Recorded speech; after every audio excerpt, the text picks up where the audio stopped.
It begins with a nurse walking alone inside a hospital. Before entering the shower room, she hears a noise. She chooses to ignore it and starts showering. While she does, someone takes her life for an unknown reason. Then she gets buried by the culprit before he drives away. The next scene has a man coming home to a sleeping lady. As he is getting into bed, she opens her eyes. The baby cries, making her turn around to look at him. He tells her she should go back to sleep and gets up to tend to their baby. 3 months earlier, we see the man working as a counselor at a high school. He is Evan, the protagonist of our story. He talks to several troubled students, trying to understand their situation in life. A certain boy does not want to talk about how things have been since his father returned. Another student leaves while quietly insulting Evan. Soon he interacts with a boy named Chris. He might receive a scholarship because he says he's good at math. He shows apprehension about leaving his mother alone because he lives without a father. Other than leaving her, Chris displays anxiety to several factors, like not being able to handle the workload. Evan assures him that everything will be okay. He even proposes to come over to his place so he can talk to his mom. We learn that the students call Evan Mr. C because his last name is Cole. After that, he comes home to his pregnant wife, Lauren. Since this is 3 months earlier, the baby isn't born yet. Evan tells her that his mom called to offer them her support once their baby is born. Lauren will think about it because she truly wants to raise their child without outside help. At night, she calls out to Evan while in the washroom due to her feeling that the baby wants to be born. We then see the couple at the hospital with Lauren in labor. As the baby is being born, Evan gets images of a certain man getting murdered. Why he sees such images is a mystery. In the morning, his mother comes to visit them. She is Marie, who instantly gets told by the protective Lauren to not touch her precious newborn baby without clean hands. After cleaning her hands, Marie holds him, saying Evan was 9 pounds when he was a baby. Shortly after, we observe the nurse entering the room. She is the one that will be attacked in the shower 3 months from now. She helps the new mother feed her baby. Marie asks her to be more gentle, but the nurse somewhat rudely responds that Marie should let her do her job. If Lauren can't feed her baby, it could lose too much weight, forcing the hospital staff to intervene.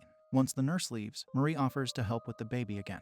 Yet the parents think they can handle the tough job by themselves. At night, while his wife sleeps, Evan holds the baby Andrew and talks to him. He congratulates the boy for being born, showing his very caring side. He says he will never hurt, judge, or leave their son. Eventually, the couple returns home. They struggle to feed Andrew. Evan suggests they try using a bottle. Though Lauren fears the baby might not go back to natural feeding due to that, he asks if he can help in any way. Lauren bites back that the only way he can help is if he grows the necessary appendages on his chest. As time goes by, we see the struggle of dealing with a newborn. Lauren is anxious that Andrew isn't gaining weight.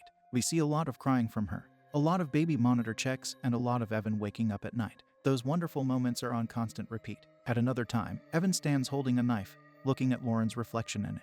Shortly after, we get a flashback of a young Evan getting punched by his dad. This prompts Evan's mom to hold a knife up to the man, urging him to get away.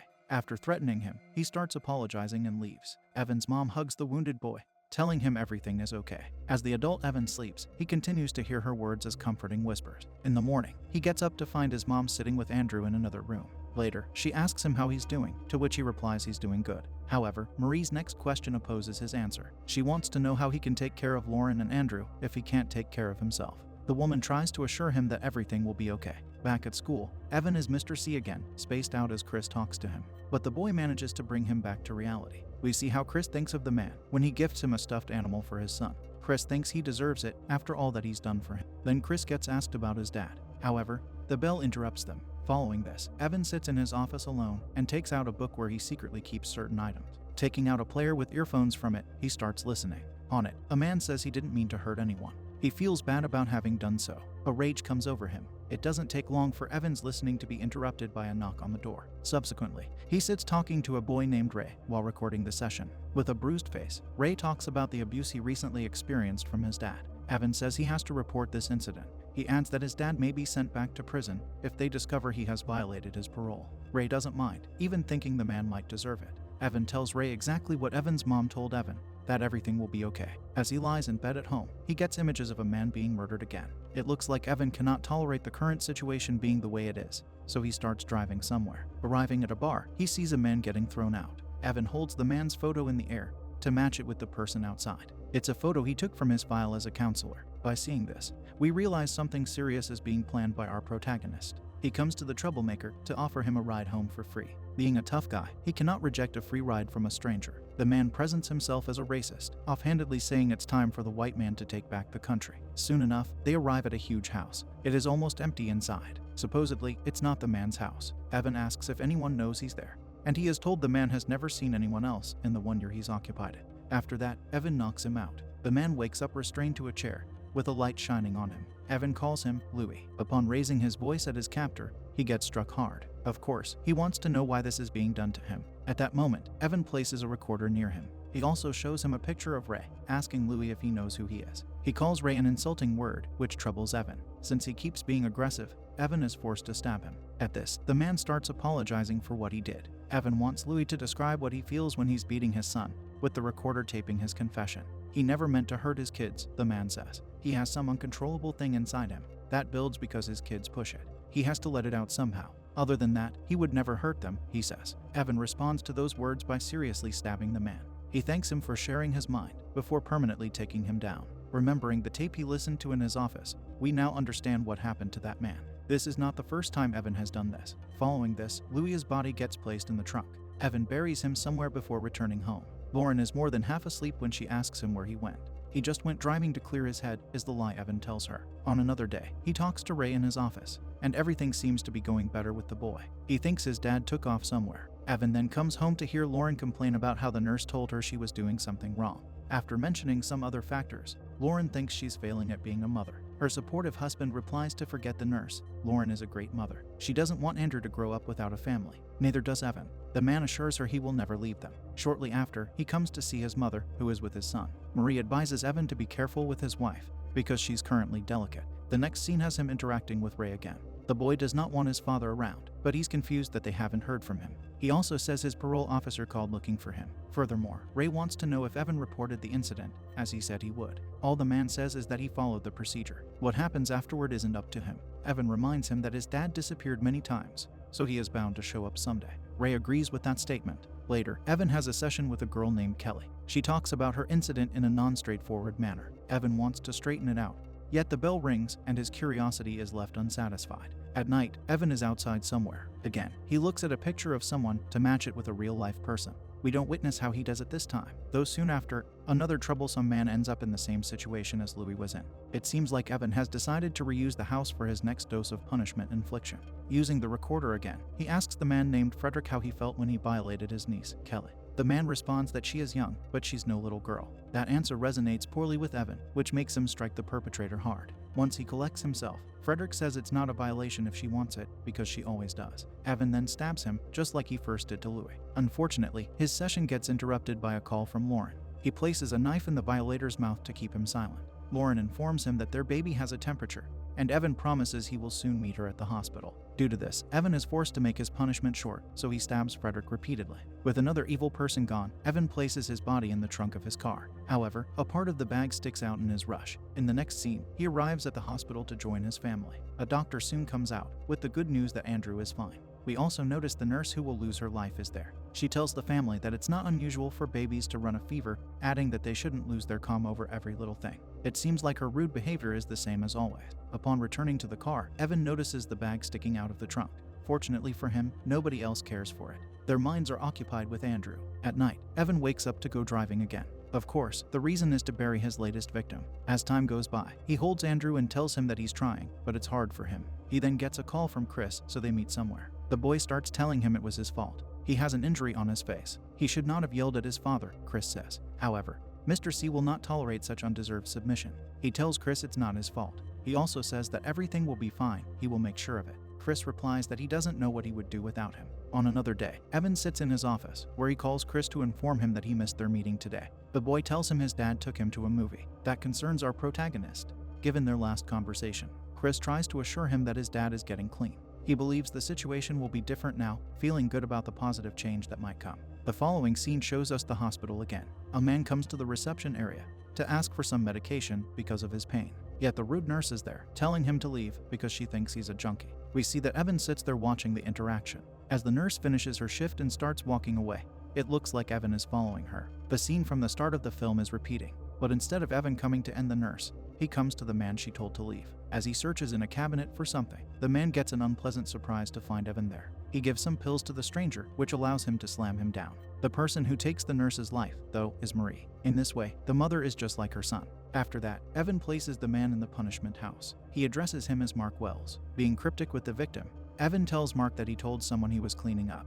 Confused, Mark asks who he said that to. Mark has been lying to that person his entire life, Evan says. Then comes his formulaic question regarding what Mark feels when he's beating his son. At that point, the bound man realizes Evan is the counselor Chris talks about all the time. Furthermore, he realizes that Evan has engaged in this brutal procedure before. Something about his method gives it away. Once he asks Evan how many times he's done this, he gets struck because this session is not about Evan. Due to this, the man starts talking. He says that substance abuse makes him violent. Evan tells him that Chris just wants to be loved by his father. Yet Mark keeps betraying him constantly, all because he likes abusing substances. Evan wants him to understand that he knows him, because they have met 1,000 times. By saying that, he means he met 1,000 men like Mark, people with the same mindsets, along with the same pathetic excuses for their actions. Evan asks him why he came back, to which the man says he loves his son. He wants to be better. He also says he didn't do it because of the inheritance they are receiving. Mark is surprised to discover that Evan doesn't know about that. Shortly after, he tries to shine a dark light on his captor by saying prison is full of people like Evan. He further says that Evan will never be a husband or a father. After he asks his punisher what he's going to do when his family finds out who he is, Evan decides to conclude their session by taking his life. Afterward, we get a flashback of the young Marie burying something in her backyard. The scene switches to her fighting with her husband. It becomes revealed that it was the young Evan who ended his father, the first of his victims. Back in the present, Evan holds Andrew, and Marie comes to him. She's glad he's taking care of himself. Later, he lies in bed, where Lauren needs to know if he is okay. It has been stressful for him, he says, though he feels better now. Lauren needs him there with them. He assures her that he is, before kissing his wife. In the morning, Evan sees some frightening news on the television. Someone discovered a buried body by accident. Now the police have found 3 in total. To this misfortune, Evan wears a poker face, and it's not certain what he thinks. At his office, he talks to Ray again. The boy knows that his father is deceased now. He didn't want that, despite hating the man. Evan says that things will get better with time. Getting angry, Ray asks how he knows that. Evan assures him that he does. It is implied that he knows because it happened to him. He then talks to Kelly about how she feels regarding what happened to her uncle. Her reaction is the opposite of Ray's, because she smiles. Next, we see Chris, who resides in Ray's category. He says his dad wasn't the best, yet he was changing. Whoever brought his demise took away Chris's chance to know the real him. Evan is upset to hear that, telling Chris that what happened might be a blessing in disguise. Chris, however, is taken aback by those words. At that moment, Evan says his father was like Chris's. He was never going to change. The boy does not want to believe that, saying his father was getting help. His dad lied to him, is what Evan wants Chris to understand, adding strength to his position. Evan says it's odd that Chris's dad returns whenever he gets information about their inheritance. But Chris never told Evan about that, so he asks how he knew that. The boy told him. Evan lies. He supports it by saying periods of high stress can affect memory. At Evan's house, a man arrives while Evan isn't there. He introduces himself as Detective Overstreet to Lauren. Since the man he wants to speak to isn't there yet, he says he can wait for him before letting himself inside. The next scene has Evan at home talking to the detective. Of course, he is there because of the buried bodies that were recently discovered. Overstreet points him to the fact that all 3 men had one thing in common. They all have relatives that are students at Evan's school. Even more, Evan sees all 3 of those students. The man's defense is that all his clients are children at risk. Their family members are at risk themselves. After Evan asks him if Overstreet thinks he is responsible for the murders, the detective says he's just covering all his bases. Then he comes to Lauren and asks her if Evan had any late-night absences she may have noticed. Marie is there to answer for her, saying that Evan did not. She tells him he is a dedicated father and husband. But Overstreet asked the question to Lauren, so that's who he wants the answer to come from. The lady agrees with her mother-in-law that there weren't any such absences. On the next day, Overstreet returns to their residence. This time, though, he wants to talk to Lauren. As they sit, the stern detective asks her if she knows Chris, in addition to him ever meeting Evan outside the latter's office. Lauren knows the boy to be her husband's patient, yet they never met anywhere besides school, she tells him. Those are 2 lies she already fed him, because Evan told her about his meeting with Chris. If Overstreet is a good detective, it would be unwise to give him any more. After he takes out a file, he asks her if she knows where Evan was on a certain day. He was at the hospital with her, Lauren tells him. Following that, Overstreet shows her a photo of Evan's car that was taken by a street camera on that day. He asks if that road is the one that goes from their house to the hospital. Lauren sits in silence for several seconds until she changes the topic to ask the detective if he has kids. The man replies that he never had the urge to have children. She talks about the transformations that having a baby brings, before segueing into the difficulties her husband experiences with the students he deals with. At that moment, she reveals to Overstreet that Evan took drives at night to ease his mind.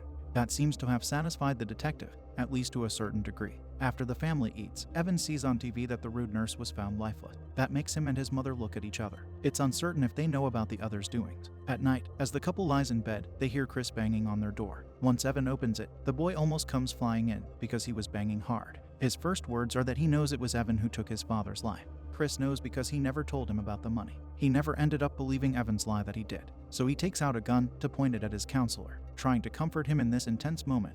Evan says Chris is like a son to him. While he says those words, Lauren comes out, holding Andrew. Evan manages to take the gun at that time. Chris cries as Evan points his gun at him from behind, but he decides not to fire, because he truly cares for him. Calmly behaving with the boy does not prevent Chris from running away in anger. Later that night, Evan sits with Andrew, talking to him freely. He says he likes to think he's a good person, yet sometimes life backs one into a corner and one doesn't have a choice. As he says this, Lauren gets to hear it through the baby monitor. She has teary eyes, perhaps realizing what her husband means. When he falls asleep, she goes to search for something in his room, anything to help her understand him better. Lauren ends up finding his secret book where he keeps his tape recorder, so she listens to it to learn about the confessions. She then looks at the newspaper in the trash that lists the names of the deceased victim. They match the names she heard on the recorder. With all that information, Lauren understands what her husband had done. Soon, Marie stands behind her with Andrew. She knows that her son's wife now knows the truth, which Marie seems to have known all along. The things she says next are proof of that. She tells Lauren that her son didn't have it easy as a boy. However, he was always good. He learned the hard way that children need to be protected, along with families. Sometimes the cost of that protection can be high. Marie adds that it must have been hard for Lauren too, as a girl with no family. It was horrible, Lauren says, what she had to do. Sitting near her, Marie wants her daughter-in-law to understand that they do everything they can for their sons. At another time, Lauren calls someone to tell them she is afraid for Andrew and needs to do something soon. She agrees to meet this person somewhere by driving out. Meanwhile, we see Evan sitting parked near a house to witness Chris exit it. He starts following the boy as they both drive. While that takes place, we simultaneously observe how Lauren arrives at the same area as Chris and Evan. Chris is the one Lauren wanted to meet. Evan is there because he had a suspicion she would do that.